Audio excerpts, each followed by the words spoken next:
My friend Mike Rogers is running for Senate in the great state of Michigan, and he's joining me now on the Scott Sands Show. Mike, you killed it this week in your Senate debate. Thank you, sir. I appreciate it. Felt pretty good. We got just tremendous feedback on the debate, and that we're going in the right direction. And we're seeing that, by the way, in some polling that's coming back here, that places that we shouldn't be tied, we're tied, and places we shouldn't be ahead, we're ahead. So we're feeling pretty good about this. Now, are there any counties that you're watching, obviously for your race, that are also a bellwether of how the state may vote in the general election in November? I do, yes. So Saginaw County in Michigan, Macomb County, Oakland County, Kent County on the west side, all very, very important counties. Western Wayne County, which is outside of Detroit. All of those areas are really, really important for us. We spend quite a bit of time trying to make sure we get that part right. What kind of outreach are you doing personally? I know that there's been a lot of focus from the Kamala Harris campaign lately on getting blacks to vote for her. She seems to be struggling with black voters, especially compared to, say, Hillary Clinton, Joe Biden levels, certainly Barack Obama levels. Obviously, they may be the key, and independents may be the key to who wins elections in swing states like Michigan.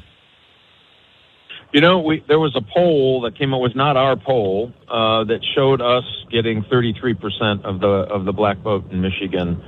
That's pretty high, but even if they're half wrong, that's a good number for us, because I think in the last election, 6% for Republicans.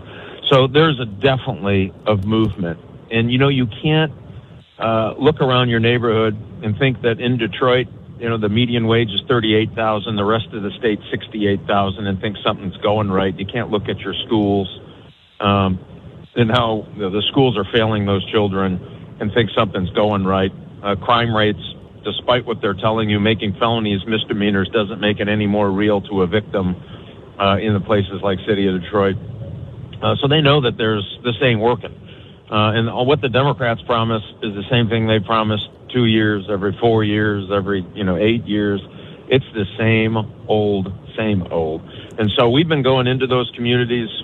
Scott, I've been in Pontiac and meeting with my fellow Michiganders in Pontiac.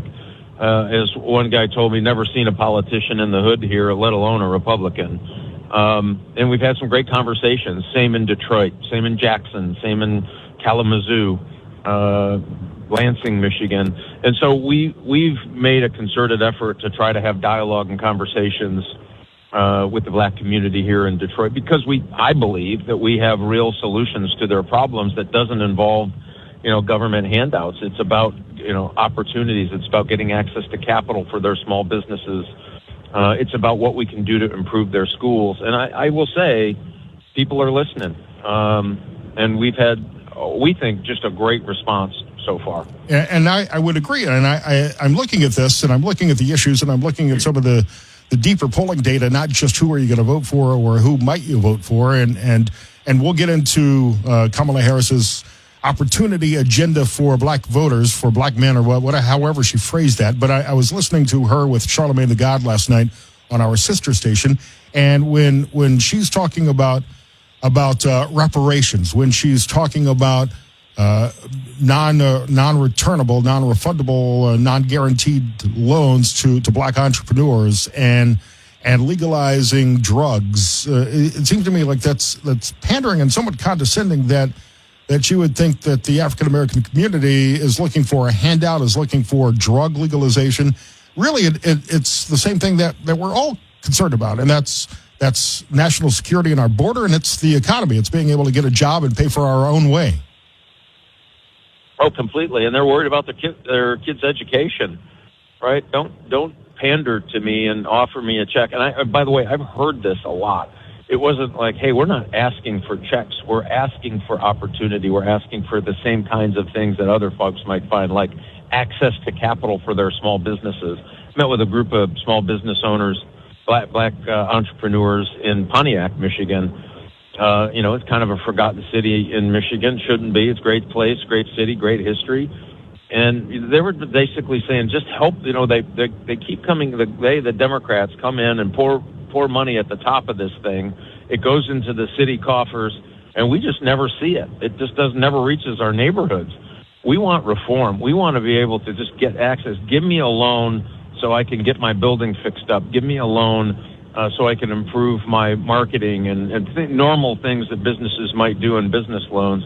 That's what they're asking for. They're not asking for reparations. They're not asking for somebody to send them a check in the mail. They're not asking for legalization of drugs. They've seen what drugs has done to their community. And I don't know. I think they're missing the boat, because you're right. At the end of the day, they go down to the grocery store. The Democrat grocery stores are no cheaper than Republican grocery stores, and they know it. Those bills are as big as ever.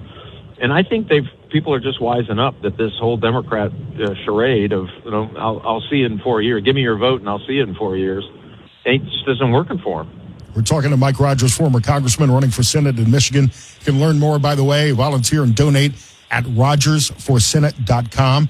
And obviously the concern, too, is getting a job. And it's some of these same Democrat policies that could run jobs at a record number out of cities like Detroit, where we're seeing the impact of the auto industry here in Northwest Ohio, where the Stellantis Jeep plant has been shut down for weeks. Stellantis may even pull completely out of Detroit because of some of the mandates pushed down by Kamala Harris. Oh, this thing is awful, and my opponent has voted over and over and over again on EV mandates. Matter of fact, and had the audacity to look at the camera during our debate and say there is no such thing as a mandate, which is just shocking. 5,000 auto dealers across America say it's a mandate, and it's killing their business. Stellantis just saying, hey, we may have to pull out of Michigan. And what people don't realize is they mandate it they won't be honest with you and look at you. They give you these new emission standards from your tailpipe that the only way to meet it is by selling an electric car. So you're allowed to buy any car you want as long as it's electric. And that just isn't working. So people aren't buying them, number one. And number two, the car companies were forced to build these cars, by the way, which favors China. 85% of all the processing that goes into that car has to be processed in China. So China wins. They love it. We're not buying them because it doesn't work for every family, not even close. And these companies now are kind of, out of whack because they've been trying to build these cars that people don't want to buy. And here's the other backward thing they do, Scott. One of the reasons that Stellantis is having a problem and Ford's having a problem and General Motors, they have huge fines. So if they sell too many pickup trucks at certain gas mileage, guess what? That company gets a fine from the EPA. That's the little talked about backward enforcement mechanism that the government has in trying to make sure you buy the kind of car that they want you to buy. And it's killing these companies. I mean, where do you go? How do you pay these fines? And again, if nobody's buying the car that the government tells you have to make, people get in trouble in a hurry. This is why you don't want the government. You want markets to work, not mandates. And we're happy to build hybrids all day long here. And guess what? The fastest selling car on lots across there, Honda and Toyota are selling hybrid cars like crazy because people want to buy them. No incentives. They didn't have to disrupt car companies. They're buying them because people want to buy them. That's the right way to solve this problem. And if people want to buy a car, the manufacturers will make more of them. It's simple supply and demand. We're talking to Mike Rogers, rogersforsenate.com. We're less than 3 weeks away from the election now, Mike, and early voting is underway in Michigan. Record numbers of absentee ballots have already been cast in Michigan. Yeah, we track that pretty well. The good news is, by our modeling, it is slightly to our favor at this point. So we're pretty thrilled by that. The very fact that, but again, by our modeling, and modeling is, it's never perfect, but it's a pretty good indicator that people who are filling out these ballots and sending it back are likely voting for us. So this is good news for us. And all of our polls have showed tightening. In some areas we're ahead. We think we are right where we need to be. All of the momentum is with us. The Farm Bureau hasn't endorsed a Republican for this Senate seat since 2006. They endorsed us. And to me, that's a great barometer because, farmers, know BS when they hear it, and they know where it's supposed to be when they see it. And it was a huge boost for us around the state, 45,000 family farms, 1 million agri-workers.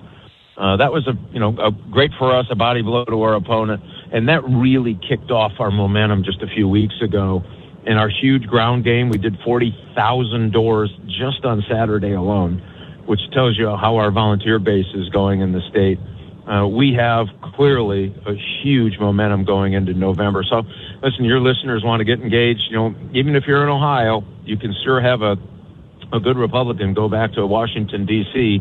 If you want to call in, chip in $3 or $4 or $5, $10, you can get on RogersForSenate.com and help us out. We need that money. We're being outspent about 4-1. This would be a great time to get involved and help put America back on track. Absolutely. It's a seat we need to flip. It's a seat we need to win to retake control of the Senate. Mike Rogers here on the Scott Sands Show, RogersForSenate.com. Early voting underway in Michigan and in Ohio, and you may not be a fan of the early votes, but you never know what may happen on Election Day. Take advantage of the voting opportunities that we've got. Get off the couch, leave work early, take a longer lunch break, and go vote now while you can. Mike, President Trump will be in Detroit on Friday. I'm sure you'll be there as part of that rally as well. Yes, absolutely. Look forward to coming. He's been very, very good about highlighting the dangers of big government intervention in the automobile industry that will really kill the automobile industry. The head of Ford says 40% less labor to be in an EV car market. We have 1.1 million people who build parts, pieces, engines here related to the gas engine in Michigan. Just the straight math is 400,000 manufacturing jobs gone. And so he's been a champion. He's coming back to Detroit to talk about EVs, talk about the fact that we can't afford groceries. The last job report had another 9,500 manufacturing jobs lost in the state of Michigan, and inflation went up again. So guess what? Groceries are going up. So is gasoline. And so we need to change Washington fundamentally. And the Democrats just don't get it or don't care the fact that families are struggling all over Michigan, all over northern Ohio. We're in your corner. Mike Rogers, RogersForSenate.com. But I am sorry about the Tigers. All of us Guardians fans in the area. We got a lot of Guardians, a lot of Tigers fans. Well, first of all, can I say that the Guardians, what a dumb name. I mean, the Tigers should have won that just on the name alone. I'm not sure I disagree. Disappointing for us, but the Lions are going to go all the way, so there we have it. The Lions just might go all the way, and look, I would vote for Dan Campbell for president as well. I could get behind that guy fully. He's been amazing. We know losing Hutchinson was a big blow to us. Looks like he's out for the season, but a lot of other talent on that team. We certainly wish him well, but a lot of talent on that team. I really feel good about the Lions' chances going all the way this year. And optimistic about the Red Wings at all? I never say never with the Wings. How about that? Mike, get back to work, get back to campaigning, and we'll talk to you soon. Hey, thanks so much. Talk soon, Scott. Mike Rogers, RogersForSenate.com.